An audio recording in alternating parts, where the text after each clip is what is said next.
सोच बदल्नुहोस्, खुसी आफै मिल्छ। स्वभाव बदल्नुहोस्, इज्जत आफै मिल्छ। कसैको पाउ पर्न जरुर छैन महोदय, कसैको पाउ पर्न जरुर छैन महोदय। सही बाटो रोज्नुहोस्, गन्तव्य आफै मिल्छ। राइट। डुब्यो भने पानीलाई सोचिन्छ, हिँड्दै गर्दा ठेस लागेर लड्यो भने ढुङ्गालाई दोषिन्छ। मान्छेको सोच पनि बडो रोचक छ, मान्छेको सोच पनि बडो रोचक छ। जीवनमा केही गर्न सकेन भने आफ्नो भाग्यलाई दोषिन्छ। राइट। हामी चाहिँ म्याक्सिमम आफ्नो जीवनमा होइन, जीवनमा चाहिँ के गरिरहेको हुन्छौँ त भन्दै गर्दाखेरि हरेस खाइरहेको हुन्छौँ, हो कि त? जिन्दगीमा हरेस खाइरहेको हुन्छौँ, ठक्कर खाइरहेको हुन्छौँ।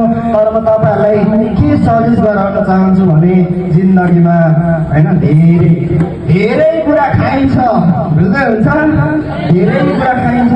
तर साँच्ची भन्छु तपाईँ र म के भन्न चाहन्छु भने जिन्दगीमा जस्तो सुकै कुरा खाए तापनि हरेस र चरेस चाहिँ कहिले पनि नखानुहोस्, ठिक छ?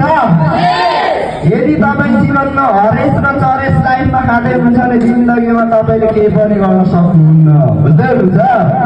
यदि तपाईँ हरेस खाँदै हुन्छ र चरेस खाँदै हुन्छ, चरेस खाएको मान्छेलाई कसैले सम्मान गरेछ? हरेस खाएको मान्छेले जिन्दगीमा केही गर्न सकेको छ?